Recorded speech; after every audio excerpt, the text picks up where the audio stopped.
히타치라는 일본의 대표적인 기업 100년의 전통을 자랑하는 기업이 한국에 소니도 그렇고 파나소닉도 그렇고 도시바도 그렇고 외국 기업에 매도되었습니다. 일본 기업이 이제 크찌그나 IT화에 실패했기 때문에 세계 속도에 따라갈 수 없게 됐다.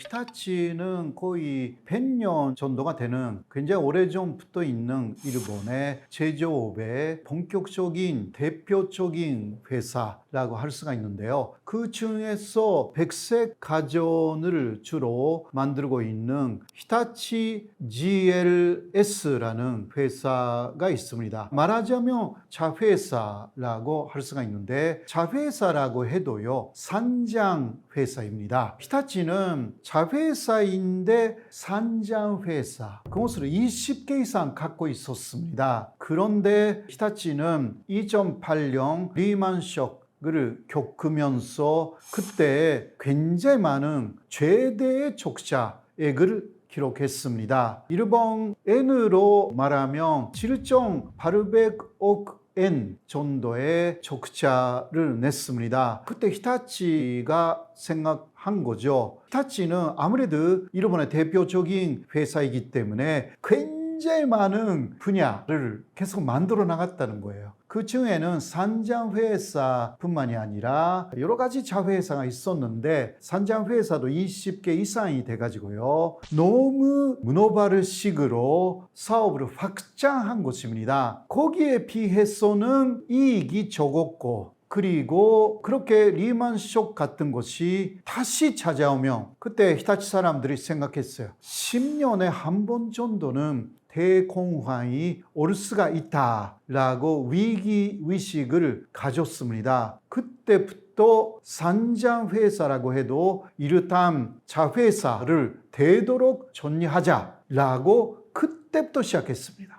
그러니까 이번에 히타치의 가전 제품을 만드는 회사를 그 해외에 매각한다라는 것은요, 계속 해왔던 그러한 구조조정의 마지막 단계라고 생각하시면 맞습니다. 왜 마지막 단계냐? 히타치의 백색 가전 산업은요, 지금도 흑자입니다. 괜찮은 흑자 산업인데 왜 그것을 또 내놓는가? 라는 거죠. 그것은 히타치 전체가 이제 원래 히타치가 시작되었을 때의 산업 구조로 다시 바꾼다라는 계획하에 몇 년간 쭉 해왔던 것이 있기 때문에, 물론 히타치는 가전 산업 이것으로 대단히 유명했지만, 그러나 핵심적인 산업은 그것보다 현재적으로 말하면 B2B입니다. 바로 비즈니스 투 비즈니스죠. 다른 회사의 솔루션을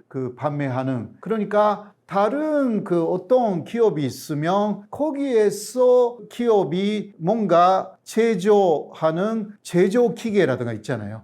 이런 것을 판매하는 것이 히타치의 기본적인 원래 모습이었어요. 그러니까 일반 소비자 상대가 아니었던 것입니다. 그러니까 그러한 B2B의 모습으로 다시 돌아간다라는 전략을 세운 거죠. 그렇다고 해도 굉장히 흑자 산업인데 그것을 내놓는다고 하니까 오히려 한국의 삼성, LG, 기타 해외에서 내놓으라 하는 기업들이 매수하겠다, 이런 식으로 나타났습니다. 근데 이 중에서 삼성이 가장 적극적이다라고 알려져 있어가지고 완전한 결과는 어떻게 될지는 조금 기다려 봐야 되겠습니다만은, 삼성이 현재 매수 기업으로서 1순위 그 정도로 일본에서도 많이 보도가 되어 있습니다.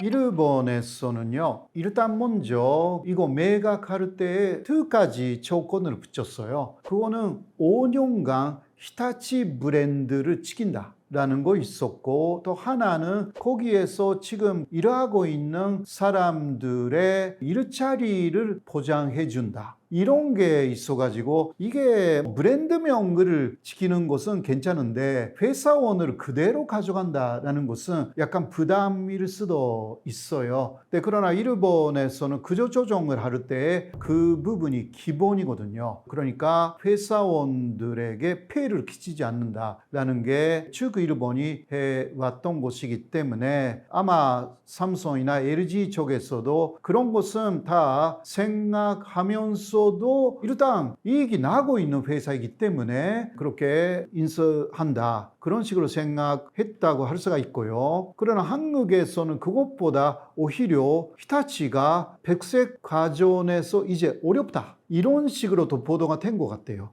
그러나 진짜 어렵고 적자는 아니거든요. 일단 이러한 계획 하에 판매가 일단 내놓았던 것이고요. 그리고 일본의 가전 산업 전체가 일단 문제가 되어 있다는 것은 사실입니다. 이거는 히타치는 흑자라고 해도요. 일본 전체의 기타 다른 소니도 그렇고 파나소닉도 그렇고 도시바도 그렇고 많이 다른 또 외국 기업에 매도되었습니다. 그러니까 그런 흐름이 더 있는 것입니다. 아무래도 그 일본의 가전 산업이 역시 실패한 부분은요, 너무 좋은 것을 만들어 버렸다. 라는 거예요. 예를 들면 어떤 반도체를 일본이 이것은 반도체 부품의 이야기죠. 반도체를 또 일본에서도 판매를 합니다. 그런데 그것은 25년 보장한다 이렇게 나와 있다고 합니다.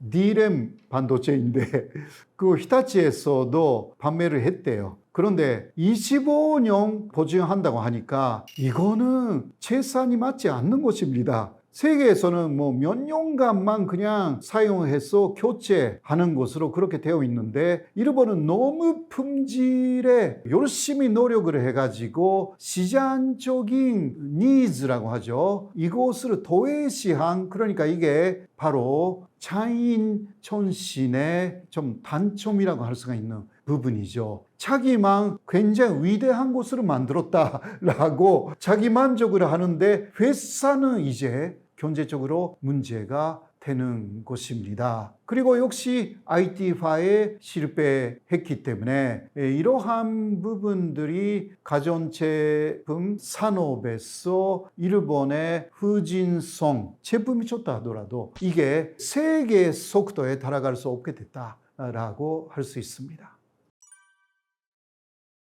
히타치라는 일본의 대표적인 기업, 그것도 100년의 전통을 자랑하는 기업이 이제 한국에 아직 어디에 가는지는 모르겠지만 주로 삼성이 가장 강하다고 그래요. 그러니까 혹시 한국 기업의 매도가 될 경우는 일본 사람들이 어떻게 생각하느냐라는 부분인데 이거 처음이 아니잖아요. 파나소닉도 해외에 팔렸고 소니의 이름도 그렇고요. 그런 일본 기업들이 많습니다. 그러나 일단 현재까지는 이름을 그대로 유지하는 그러한 기업들이 꽤 있습니다. 그래서 오너가 외국 사람이 되었다라는 거 모르는 일본인들도 있고요.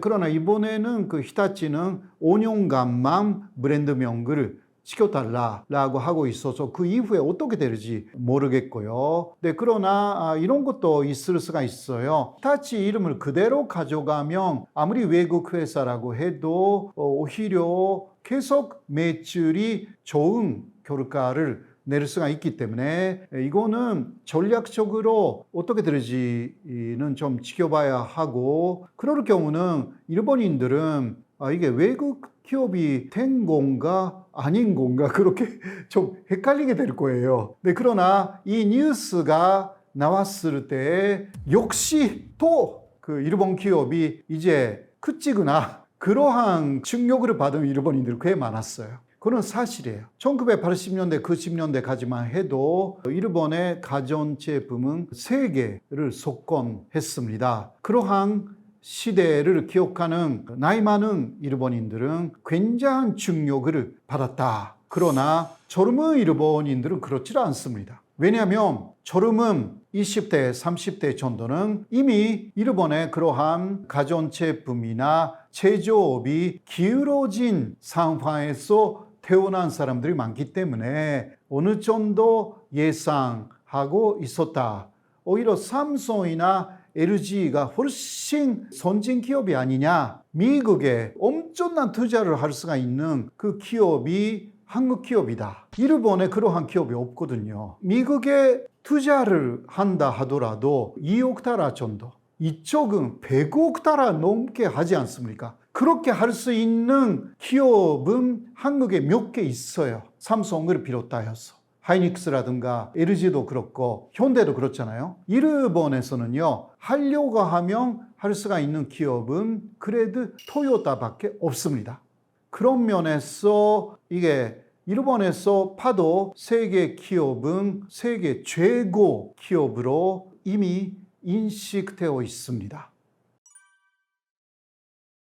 일본이 예를 들면 지금도 팩스를 많이 쓴다라고 하지 않습니까? 이메일로 하면 되는데 왜 팩스를 쓰는 기업이 지금도 많은가? 혹은 그 도장을 계속 지금도 쓰지 않습니까? 서명으로 바꾸면 되는데 지금까지만 해도 반드시 도장을 찍어야 되는 그런 서류들이 많아가지고 이게 또 문제가 됐어요. 언제 문제가 됐냐? 코로나19로 이게 재택근무를 많이 했지 않습니까? 그런데 도장 찍어야 된다고 해서 재택근무를 못하는 사람들이 굉장히 많았습니다. 그러니까 도장 하나 찍기 위해서 재택근무 할 수가 있는 그런 상황에도 회사를 나갔어요. 그래서 그때 일본에서도 이 문화를 바꿔야 한다라고 하여서 많이 추진하기는 했지만 아직은 도장 문화 또 팩스 문화는 남아 있습니다. 팩스에 대해서 도장에 대해서는 안전하다라는 착각이 아직 굉장히 많이 있다고 합니다. 팩스로 보내면 또 그것을 그대로 받기 때문에 이메일이면 해킹할 수가 있다. 이게 있잖아요. 그러나 일본 사람들은 그래서 팩스는 해킹 당하기 어려우니까 안전하다. 이렇게 이야기를 한대요. 근데 이것도 전문가들이 볼 때 팩스도 해킹할 수 있다. 이렇게 말하고 있고 또 오히려 팩스로 보내면요. 보낸 총이 이것을 그냥 놔둬가지고 주변에 있는 사람들에게도 비밀이 새 나갈 수가 있고 또 보낸 데에서 받아야 되는 사람이 아닌 사람이 받을 수도 있기 때문에 오히려 위험하다. 안전하지 않다 라고 하는데 일본 사람들은 팩스에 익숙해진 사람들은 감각적으로 안전하다 라고 생각합니다. 오히려 또 이런 식으로도 이야기를 합니다. 편하다. 왜냐하면 이메일로 보내면 그것을 또 종이로 출력해야 하잖아요. 필요할 때. 그러나 팩스로 보내면 그냥 처음부터 종이다 라고 해서 종이 문화를 바꿀 수가 없다 라는 부분들이 있어서 여러 가지 보수적인 면도 있고 그리고 상대가 팩스를 쓰고 있기 때문에 우리만 이메일이라고 고집할 수 없다 라는 이야기를 하는 사람들도 꽤 있고요. 그런 면에서 아직도 일본은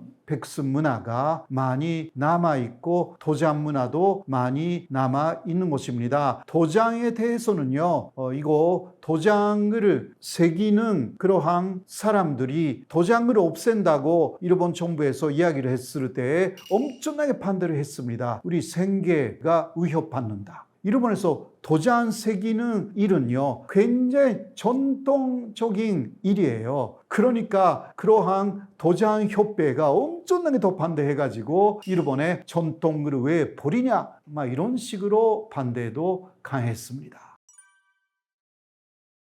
사실 20세기까지의 일본은 장인 전신으로 손으로 중심으로 선반 기계를 만들 때도 이게 손으로 이거 하지 않습니까? 이런 것은요 개인적인 기술의 차이가 엄청나게 나는 것입니다. 바로 한국에서도 옛날에 항아리를 만드는 기술이라든가 이런 것은 역시 장인이 아니면 어렵지 않습니까? 이런 것은 그 일본에서도 제조업에서 20세기까지는 즉 유효했습니다. 네, 이런 부분은 그러니까 장인 전신에서 장인 기술을 갖고 있는 사람들은 그것을 또 새로운 후계자들에게 전수시켜야 하잖아요. 네, 그러나 그 싫다고 느끼면 전수시키지도 않고 1대, 2대 정도로 다 그러한 제품은 사라져 버리는 것입니다.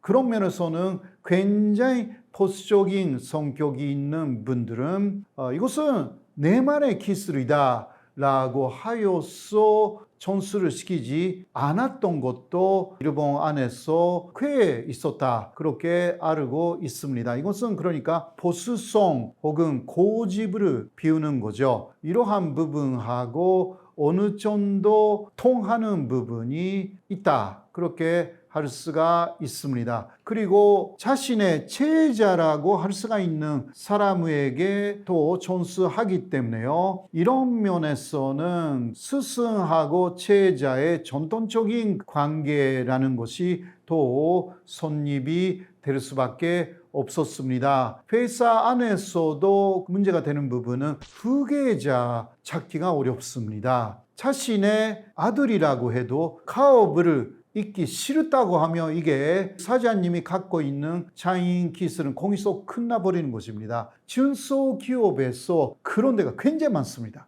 일본에서. 대기업에서는 IT파, AI파가 일본에서도 어느 정도 진전되었기 때문에 그 문제가 없지만 중소기업은요, 아직은 IT, AI 그건 아닌 데가 굉장히 많기 때문에 손으로 그리고 감각으로 하는 그러한 장인 기술에 위정해서 왔던, 그러나 그런 중소기업은요 또 세계적인 기술을 또 갖고 있어요. 일본이 그게 간첩이었죠. 그런데 그거 전수 받아가지고 하는 사람이 없어서 폐업이 되는 중소기업이 일본에서 꽤 늘어나고 있습니다.